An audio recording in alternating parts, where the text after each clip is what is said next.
नमस्कार, मैं हूं मोनिका जायसवाल और आप देख रहे हैं इंडिया न्यूज हरियाणा। और खबरें की शुरुआत करेंगे फटाफट अंदाज में। मुख्यमंत्री मनोहर लाल झज्जर पहुंचे और उन्होंने झज्जर के लोगों को 178 करोड़ रुपए से ज्यादा की लागत से तैयार परियोजनाओं की सौगात दी। सीएम मनोहर लाल ने झज्जर गुरुकुल के पास बनने वाले पुरातत्व संग्रहालय का भूमि पूजन किया। साथ ही गुरुकुल के वार्षिक उत्सव कार्यक्रम में शिरकत की।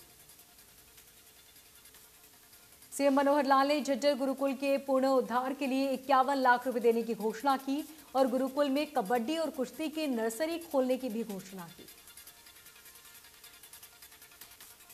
सीएम ने कहा, भारतवर्ष में शुरू हो रहे गुरुकुल शिक्षा पद्धति, लेकिन आधुनिक शिक्षा के साथ गुरुकुल शिक्षा पद्धति का संबंध भी बेहद जरूरी है। सीएम मनोहर लाल ने बहादुरगढ़ के लोगों को बड़ी सौगात दी। उन्होंने नवनिर्मित बस स्टैंड, राजस्व अधिकारियों के लिए आवासीय परिसर, महाविद्यालय कसार और उच्च विद्यालय का उद्घाटन किया। मुख्यमंत्री के इस दौरे के दौरान झज्जर के जहांआरा बाग स्टेडियम का नाम अब परिवर्तित कर महर्षि दयानंद सरस्वती स्टेडियम किया गया। मुख्यमंत्री मनोहर लाल ने हरियाणा के सभी गुरुकुलों को सोलर पावर प्लांट देने की घोषणा की।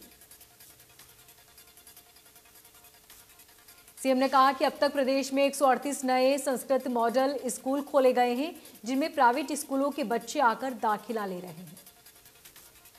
मुख्यमंत्री ने लव जिहाद के मामले पर कानून बनाने का समर्थन किया। उन्होंने कहा कि हरियाणा के विभिन्न जिलों में ऐसे मामले सामने आए हैं जिन्होंने महिलाओं के प्रति बढ़ते अपराधों को दर्शाया है। सीएम ने कहा कि ऐसे में लव जिहाद कानून बेहद अनिवार्य है। ये न सिर्फ लव जिहाद को रोकने के लिए बल्कि दो समुदाय में समन्वय बनाने का भी काम करेगा। मुख्यमंत्री ने कहा कि धर्म परिवर्तन करना हर व्यक्ति का अपना विचार है और संविधान भी लोगों को आजादी प्रदान करता है, लेकिन लोभ, लालच, डर, भय और दबाव के कारण धर्म परिवर्तन करना गलत।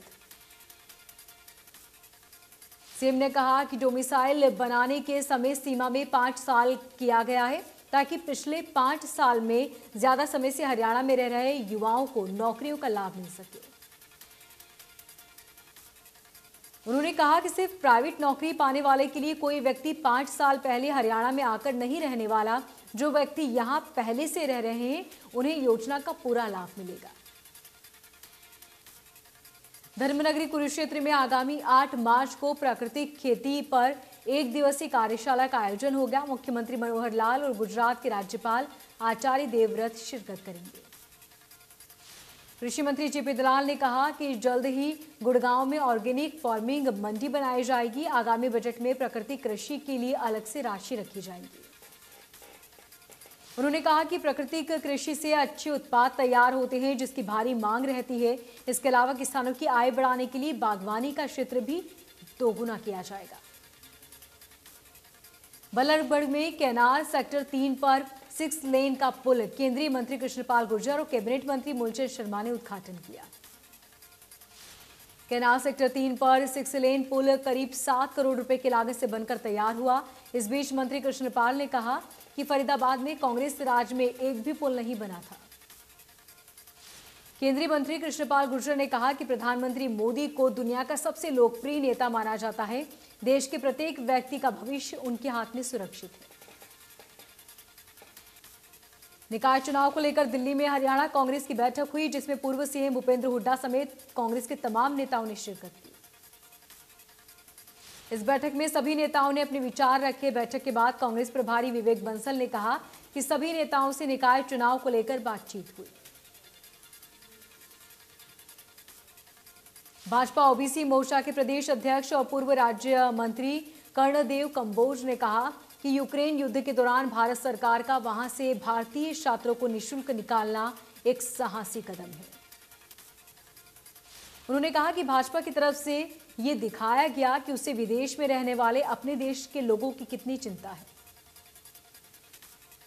यूक्रेन पर रूस के हमले के बाद भारतीय छात्रों का वापस आने का सिलसिला जारी है। इसी बीच यमुनानगर के रहने वाले मानसी शर्मा भी अपने घर पहुंची। बेटी को घर वापस देख परिवार के चेहरों पर खुशी देखने को मिली। इस पर परिवार ने सेलिब्रेट भी किया। यूक्रेन में पढ़ाई के लिए गई छात्रा मानसी ने यूक्रेन और रूस के बीच चल रहे युद्ध के दौरान किस प्रकार की परेशानी आई, इस बात को लेकर भी बातचीत की। रूस और यूक्रेन में युद्ध के बीच भारतीय छात्रों की वतन वापसी में हरियाणा में भी आधे से ज्यादा छात्र वापस आ चुके हैं। फरीदाबाद पहुंचे छात्रों के परिजनों ने हवन पूजन और पाठ भी कराया। परिजनों को खुशी है कि उनके बच्चे सही सलामत घर आ गए, लेकिन इस बीच सबसे बड़ा सवाल है कि आगे बच्चों की पढ़ाई कैसे पूरी होगी। रूस और यूक्रेन युद्ध रेवाड़ी में शासन प्रशासन का दावा है कि जिले के 52 विद्यार्थियों में से 38 लौट आए हैं और बाकी 14 भी जल्द लौट आएंगे। कोसली से बीजेपी विधायक लक्ष्मण यादव ने कहा कि यूक्रेन में फंसे न सिर्फ केवल भारतीय बल्कि पाकिस्तानी छात्रों को भी उनके वतन वापसी करवा रहे हैं। यूक्रेन से सकुशल अपने परिजनों के पास पहुंचे एमबीबीएस छात्र गरिमा और आशीष ने इस दौरान मोदी और मनोहर सरकार का धन्यवाद किया। मारियुपोल में रूसी सेना की सीज़फायर तोड़ने से मानवीय कॉरिडोर ने आम लोगों को निकालने की प्रोसेस सुरक्षा कारणों से रोक दी। यूक्रेन की सरकार का दावा है कि रूस ने 10 दिनों के संघर्ष में अपने 10,000 सेना के जवानों को खो दिया। रूसी सेना ने 79 फाइटर जेट और हेलीकॉप्टर समेत 269 टैंक तबाह कर दिए। यूक्रेन को राष्ट्रपति पुतिन ने धमकी दी है कि अगर यूक्रेन नहीं झुका तो उनका नामो निशान मिटा देंगे। पुतिन की धमकी के जवाब में यूक्रेन के राष्ट्रपति जेलेंस्की ने कहा कि आजादी के लिए लड़ेंगे और किसी भी तरह लड़ते रहेंगे, सामने नहीं झुकेंगे। अमेरिका की रक्षा मंत्रालय पेंटागन ने दावा किया है कि रूस के करीब 1.5 लाख सैनिक कीव के घेरे में है और रूस कभी भी शहर पर अटैक कर सकता है। मास्टरकार्ड और वीजा ने रूस में अपने सभी सर्विसेज बंद करने का ऐलान किया। यूक्रेन ने दावा किया कि रूस में अब तक 150 से अधिक कंपनियों ने अपना कारोबार समेटा है। इधर रूस की सरकार ने ऐलान किया है कि यूक्रेन और सीरिया युद्ध में जान गंवाने वाले हर रूसी सैनिक के परिवार को 50 लाख रूबल यानी कि करीब 3 करोड़ 9 लाख रुपए दिए जाएंगे। अमेरिकी विदेश मंत्री एंटोनी ने पोलैंड बॉर्डर पर यूक्रेन के विदेश मंत्री से मुलाकात की। मुलाकात में ब्लिंकेन ने कहा है कि अमेरिकी यूक्रेन के लोगों के साथ है। यूक्रेन के लीव में रूसी हमले के बचाव के लिए सभी स्टैचू को कवर किया गया है। इन स्टैचू को पुलिस की मॉनिटरिंग में रखा गया है। मेघालय के राज्यपाल सत्यपाल मलिक जिंद के कंडेला गांव पहुंचे, जहां उन्होंने मांड्रा खाप में उनका जमकर स्वागत किया गया।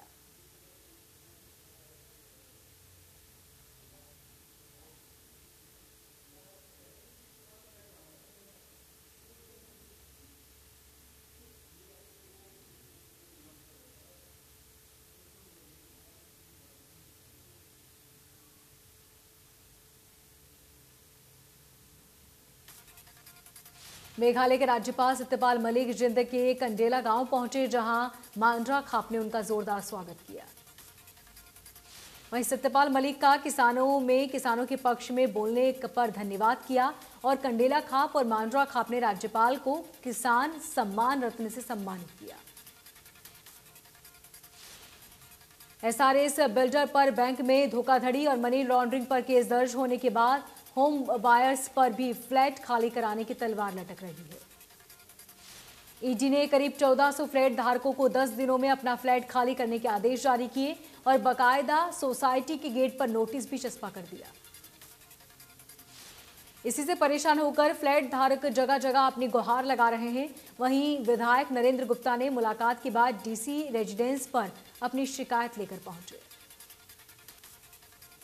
करनाल में इंडो इजराइल में सब्जी उत्कृष्ट केंद्र पर इंडियन ऑयल कॉरपोरेशन के सहयोग से बायोडिग्रेडेबल मल्चिंग सीड पर रिसर्च की जा रही है। बायोडिग्रेडेबल मल्चिंग शीट पर 1 वर्ष में खुद को डिपोज होगी और मिट्टी में मिलने में पर्यावरण को भी इससे नुकसान नहीं होगा। सब्जी उत्कृष्ट केंद्र के project officer doctor Pushpendra Kumar ने कहा कि बायोडिग्रेडेबल मल्च तैयार करने के लिए पॉलीमर स्ट्रक्चर में बदलाव किया जाएगा। कैथल में सरकारी अस्पताल में एक मरीज अस्पताल में एडमिट था, जहां पर उसने टेस्ट करवाने के लिए बाहर गया तो पीछे से हॉस्पिटल के कर्मचारी ने उसका बेड उठा कर ले गए। इस बारे में अपने आसपास के पड़ोसियों से पूछा तो उन्होंने बताया कि हॉस्पिटल का स्टाफ ही आपका बेड लेकर गया है, जिसके बाद मरीज काफी समय तक व्हील चेयर पर बैठा रहा, जबकि वो काफी गंभीर रूप से चोटिल था। मरीज के परिजनों ने इसकी वीडियो बनानी शुरू की और स्टाफ को बोला कि हम इस वीडियो को स्वास्थ्य मंत्री अनिल विज और कैथल डीसी के पास भेजेंगे, तो हॉस्पिटल के कर्मचारियों में अफरा तफरी मच गई। भिवानी में अपराधियों में अंकुश लगाने के मकसद से पुलिस ने नाइट डोमिनेशन अभियान चलाया। पुलिस के द्वारा हर गली, कूचे और चौक चौराहों पर वाहनों की तलाशी ली गई। वाहन चालकों को यातायात के नियमों का पालन कराने की अब सीख भी दी गई है। खास बात यह है कि महिला पुलिसकर्मियों के द्वारा चौराहों पर खड़े होकर लोगों को यातायात के नियमों के प्रति जागरूक किया गया है। सेवा, सुरक्षा और सहयोग का नारा देने वाली हरियाणा पुलिस अपराधियों को रोकने के लिए संजीदा नजर आ रही है। कैथल में प्रशासनिक अधिकारी ही ट्रैफिक नियमों का पालन नहीं कर रहे। प्रशासनिक अधिकारी की गाड़ी में ही प्रदूषण नियंत्रण प्रमाण पत्र नहीं है।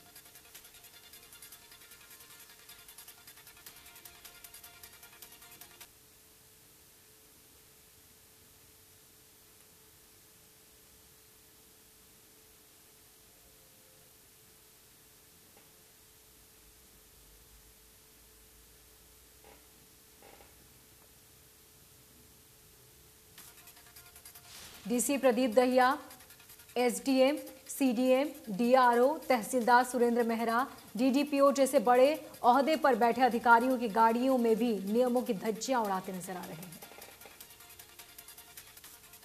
ट्रैफिक नियम सभी वाहनों पर लागू होते हैं, चाहे वो सरकारी हो या प्राइवेट। वहीं इस पूरे मामले पर एसपी का कहना है कि सरकारी गाड़ियों के पीयूसीसी न होने का मामला अब भी संज्ञान में आया। सोना गुड़गांव के बीच बनने वाले नेशनल हाईवे के गांव घामडोज के पास टोल बैरियर लगाया गया है, जिसको लेकर लोगों ने इसका विरोध करना शुरू कर दिया है। इसी को लेकर आसपास के लोगों ने महापंचायत का आयोजन किया। 51 लोगों की एक टीम गठित की गई, जो प्रदेश के मुख्यमंत्री और केंद्रीय मंत्री नितिन गडकरी से मिलकर समस्या का समाधान कराएंगे। देश में थमने लगी कोरोना की रफ्तार। 24 घंटे में 5,476 नए मामले, 158 मरीजों की मौत, 11 मरीज रिकवर हुए। हरियाणा में थमी कोरोना की रफ्तार। एक दिन में 180 नए मामले सामने आए। प्रदेश में 1,225 एक्टिव केस, सबसे ज्यादा गुरुग्राम में 99 नए केस। टोहाना के प्राचीन पंचमुखी शिव मंदिर का एक वीडियो सामने आया, जिसमें भक्तों द्वारा चम्मच से दूध रखकर नंदी के पास लगाया गया और ये दूध धीरे धीरे समाप्त होता जा रहा है। इस वीडियो को लगातार शेयर किया जा रहा है क्योंकि ये प्राचीन पंचमुखी शिव मंदिर टोहाना का सबसे पुराना मंदिर है। लाखों लोगों की श्रद्धा इस मंदिर में है। भिवानी में लड़के और लड़कियों की 2 दिवसीय सब जूनियर और जूनियर कुराश चैंपियनशिप का आयोजन किया गया। चैंपियनशिप में प्रदेश के विभिन्न जिलों के खिलाड़ियों ने हिस्सा लिया और प्रतिभा का दमखम दिखाया। प्रतियोगिता का शुभारंभ आश्रम के विद्यापीठ डॉक्टर अशोक गिरी महाराज ने किया। चैंपियनशिप का आगाज महात्मा ज्योतिबा फूले स्टेडियम एकेडमी ने किया और संयोजक शिव शक्ति जन कल्याण सेवा ट्रस्ट ने किया। पलवल में होडल अपराध जांच शाखा टीम ने 5,000 के इनामी हत्यारूपी बदमाश को गिरफ्तार करने में सफलता हासिल की। राजस्थान से आ रहे हत्यारोपी राजकुमार को पुलिस ने मुखबिर की सूचना पर धर दबोचा।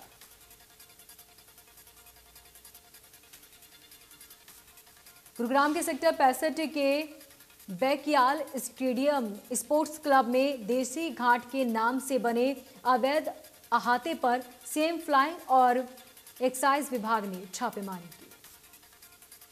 छापेमारी के दौरान टीम ने पाया कि देशी घाट के नाम से चल रहे इस अहाते के संचालन के पास किसी तरह की कोई परमिशन नहीं है। सेम फ्लाइंग की टीम मौके पर पहुंची और 90 से 100 युवक युवतियों को यहां से शराब, परोसी जा रही थी। अवैध तरीके से यहां पर हुक्के का सेवन भी किया जा रहा था। सीएम फ्लैंक टीम को देखकर अहाते के कर्मचारियों ने मौके पर भागने की कोशिश की। अंधेरा होने की वजह से संचालक मौके से फरार हो गया। कैशियर को पुलिस ने गिरफ्तार कर 4 के खिलाफ मुकदमा दर्ज किया। राष्ट्रीय राजमार्ग 248A पर नागल मुबारक कपूर गांव के समीप ट्रैक्टर और बाइक में भिड़ंत हो गई, जिससे बाइक सवार की दुर्घटना स्थल पर ही मौत हो गई, जबकि दूसरे बाइक सवार पर अस्पताल में इलाज चल रहा है। पुलिस ने शव को पोस्टमार्टम के लिए भेजा। पलवल के होडल में गोयल नर्सिंग होम चौक के समीप मयंक टेक्सटाइल की कपड़े की शोरूम में भयानक आग लग गई। आग से करोड़ों का नुकसान हुआ। आग पर काबू पाने के लिए जेसीबी मशीन से गेट और छत को तोड़ा गया और लगभग 3 घंटे बाद आग पर काबू पाया गया। गुरुग्राम में NH8 हाईवे पर वैन में शॉर्ट सर्किट की वजह से चलती कार में आग लग गई।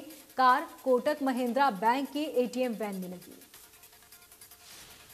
आग से किसी के हताहत होने की जानकारी नहीं। दमकल विभाग की आधा दर्जन टीम मौके पर पहुंची और बमुश्किल आग पर काबू पाया। दादरी दिल्ली रोड पर गांव मोरवाला के समीप तेज रफ्तार ट्रक की बाइक से टक्कर हो गई, जिसमें बाइक ट्रक में फंसकर दूर तक घिसटती रही। वहीं इस दौरान दोनों वाहनों में आग लग गई, जिसकी वजह से बाइक सवार युवक की जलने की वजह से मौत हो गई, जबकि ट्रक चालक ने कूदकर अपनी जान बचाई।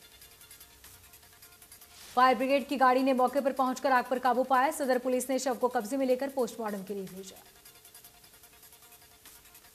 पलवल कैलाश नगर में दहेज में कार और नकदी न मिलने पर सोहना से पलवल आई बारात दुल्हन के बिना ही वापस लौट गई। दुल्हन के पिता की शिकायत पर कैंप थाना पुलिस ने दहेज उत्पीड़न एवं मारपीट के मामले में दूल्हे और दूल्हे के पिता के खिलाफ मुकदमा दर्ज किया।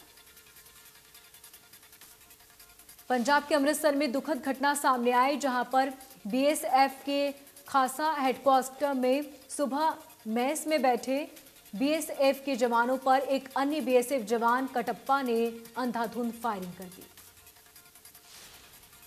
वहीं फायरिंग करने के बाद उसने खुद को भी गोली मार ली। इस पूरी घटना में 10 जवान घायल हुए, जिनमें से 4 की मौत हो गई। इस तरह से 5 जवानों की मौत हो चुकी है। महाराष्ट्र का रहने वाला था आरोपी। वो पिछले कई दिनों से परेशान चल रहा था। अपनी ड्यूटी चेंज कराने की भी कोशिश में लगा हुआ था। श्रीलंका के खिलाफ 2 मैचों की टेस्ट सीरीज के पहले मुकाबले को भारतीय टीम ने 3 दिनों के अंदर जीत लिया।